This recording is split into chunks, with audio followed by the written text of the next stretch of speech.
درانو لیدونکو او اورېدونکو بیا هم سلامونه. اوس هم د په خپرونه کې را سره دلته په سټوډیو کې دوه تنه میلمانه دي، مفتي محمد بشار او مولوي حمدالله صمیم، چې له دوی سره به په همدغه موضوع باندې بحث او خبرې ولرو. تاسو دواړه په خپرونه کې راغلاست، ستړي مه شئ. صمیم صاحب، غواړم لومړی بحث له تاسو را پیل کړم. د دوحې د هوکړې په اړه ستاسو نظر او د دغې ارزښت څومره دی د افغانانو لپاره؟ بسم الله الرحمن الرحیم. تا ته او قدرمن مفتي صاحب ته ټولو لیدونکو اورېدونکو ته سلامونه وړاندې کوم.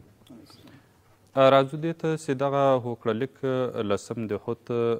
دا یو طرف ته د افغانانو دپاره یو لوی د خوشحالۍ ورځ وه، ولې هغه ورځ چې له دغه وروسته د افغانانو هغه مرګ ژوبله چې په حد اوسط په 1.5 تر 200 افغانانو ته مرګ ژوبله اوړوشته، هغه راکښته سوه، 0 ته راورسېدله. او دارنګه هغه قوي قدرتمند ځواک امریکا اشغالګر چې هغه د دنیا په سطحه د قدرت دعوه کړې وه، په دغه ورځ باندې خپل بېشرمانه ماتې ته په خپله باندې لاسلیک وکړه او په هغه ماتې باندې اعتراف وکړي. راځو دې ته چې دغه ورځ د افغانانو په تاریخ کې یو ځانګړې ورځ وه چې تقریبا په ټول د تاریخ کې داسې ورځ موږ نه وه لیدلې. مهمه مسله دا ده چې په دغه ورځ باندې څه توافقنامه چې وسوه، هغه امارت اسلامي ته او دارنګه ایالات متحده امریکا ته خپل مسؤلیتونه مشخص سو په دغه توافقنامه کې. تاکې چې په دې باندې به د آینده دپاره وفا کوي. امارت اسلامي چونکې زموږ د مطالعې له مخه هغه له اسلامي نظامه مکمل نمایندګي کوي او په اسلامي نظام کې اجازه نه ورکوي چې هغه تعهد مات کړي یا د تعهد خلاف کار وکړي. او له هغه ورځ تر نن ورځې پورې الحمدلله د امارت له طرفه د دغه توافقنامې یوه ماده هم نه ده نقض سوې. اوس چې دغه دعوه دا ده چې د دوحې تړون نقض شوی دی، تاسې نقض بولئ؟ راځو دې ته چې دغه د دوحې تړون په یو څه مواردو کې د امریکا له لورې نقض سوی ده.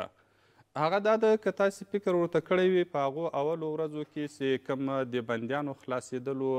هغه ته ځنډ ورکړل سو، او دارنګه په هغه وخت کې د تور لیست د امارت د مسیرانو خبره وه، هغه باقي پاته سو. او دارنګه راوروسته کې بیا یو غټه مهمه مسله دا وه چې امریکا به نور د افغانستان په داخلي چارو کې مداخله نه کوي، او هغه مداخله له هغه ورځې تر اوسه پورې دا دوام لري، بلکې د افغانستان حریم د هوا له لارې هم دی نقض کړی ده. تاسې به وینئ چې په هغه وخت چې دغه هوکړلیک کېده هلته 15 هیوادونه او نړیوال سازمانونه تقریبا د شاهدانو په توګه هلته ناست وه. ټولو دغه توافقنامه هلته ولیدله، دغه توافقنامه د ټولو په مخ کې امضا شوله. ولې دغه نړیوال سازمانونه یا هغه هیوادونه چې هلته حضور درلوده اوس په امریکا باندې غږ نه کوي چې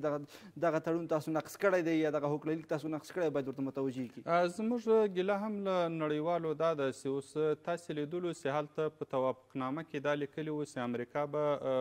مداخله نه کوي، په افغانستان کې له دې به لاس اخلي. اوس که تاسې فکر ورته وکئ دغه اوسني تحریمونه چې په امارت باندې لګېدلي دي او د هغو تاوان ټول ولس ته رسیږي، تاوان یې ولس پرې کوي، دغه تحریمونه اقتصادي تحریمونه، سیاسي تحریمونه او دارنګه د رسمیت نه پیژندل، دارنګه دا خبره کول چې تاسې ټول شموله حکومت جوړ کړئ، دا ټول هغه مواضع دي چې دا مداخله ده په داخلي چارو کې. او دارنګه د افغانستان فضا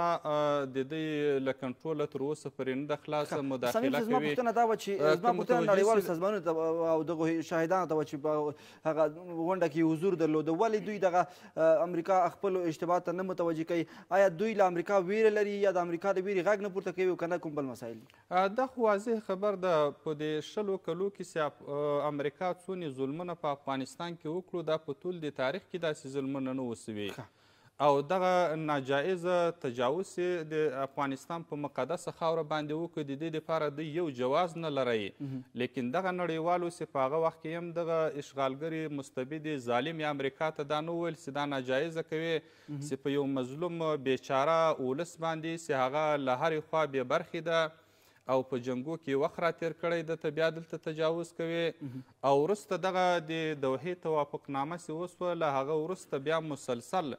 دغه توافقنامه بیا د امریکا له لوري نقض کیږي تر اوسه پورې نو په کار دا ده چې نړیوال په ده برخه کې خپل مسؤلیت ادا کړي او د امریکا ته مخ ور واړوي چې دغه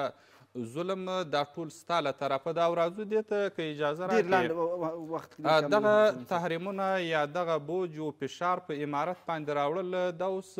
نړیوالو امریکایانو ته معلومه ده چې دا فایده نه کوي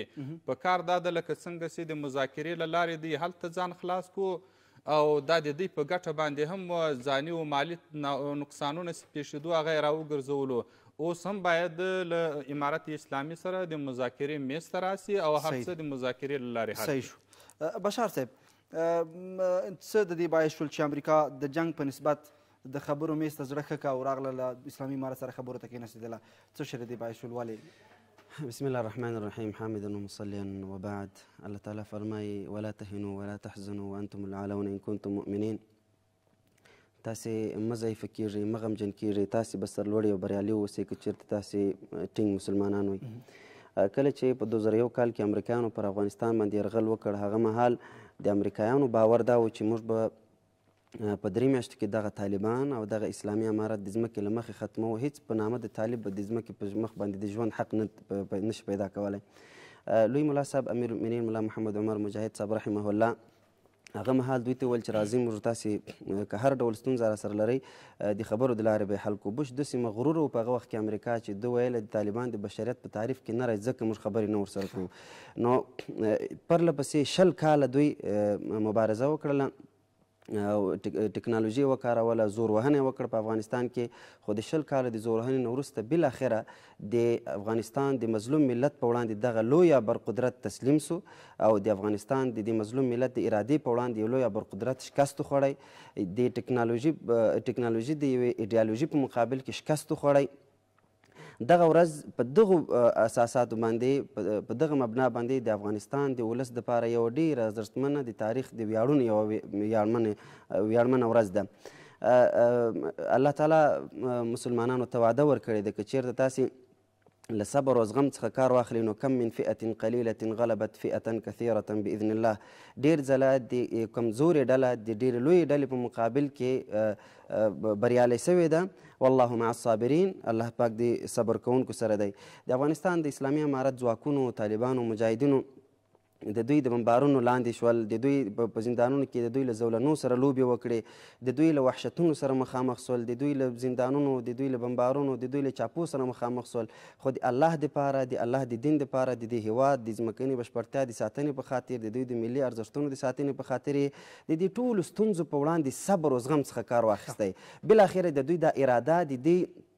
لویه برقدرت په وړاندې بریالی سوه او هغه ایډیالوژي چې طالبانو درلودله د هغه په مقابل کې د دوی ټکنالوژي شکست وخوړی یعنې بشار صاحب تاسو د افغانستان د ولس هغه قوي اراده او د هغوی قربانیان د دې باعث چې امریکا د خبرو میز ته وعده راکړه تر څو کینې له اسلامي امارت سره خبرې وکړي یو مسله بله یادو بشار صاحب اگر چې زه ډېر زیاته بخښنه غواړم وخت کم لرو هلته په تالار کې غونډه هم روانه ده باید هغې ته وروګرځو آیا دا باور لرئ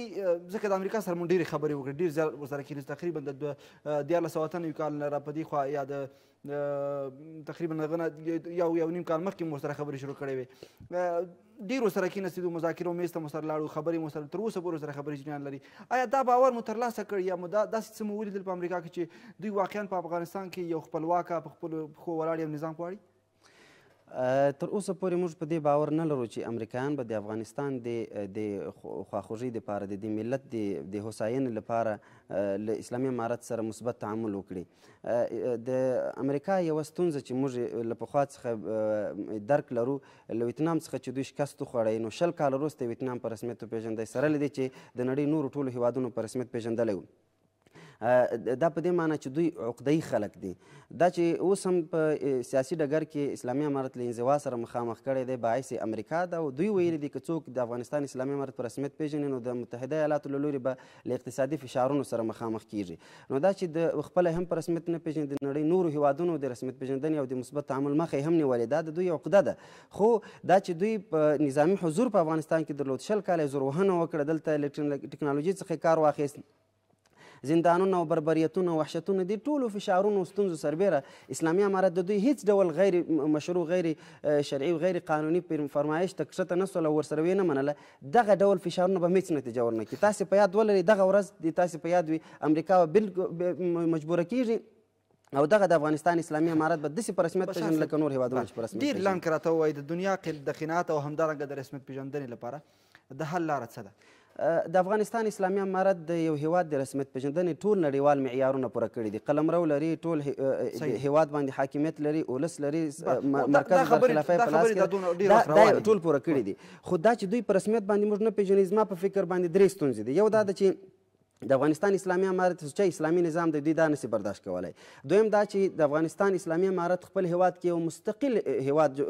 نظام جوړ کړی دی. په کابینه کې هیڅ یو لاسپوڅی د دوی نشته. د افغانستان په دې خاوره کې به هیڅ یو پیر کړه د دوی د فرمایش، د دوی د غوښتنو، د دوی د اهدافو په خاطر باندې نه کیږي. نو داسې یو خپلواک هیواد هم دوی نشي منلی. دریم دا چې دوی له موږ سره عقده لري، موږ شکست ورکړی دی، له موږ سره یې ماته خوړلې ده. نو په دغه عقده به هم دوی تر ډېره وخته وپالي او په رسمیت به د حل لاره څه وینئ؟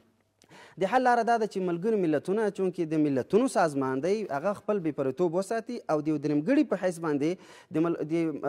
نړیوالې ټولنې او د افغانستان د اسلامي امارت ترمنځ د نږدېوالي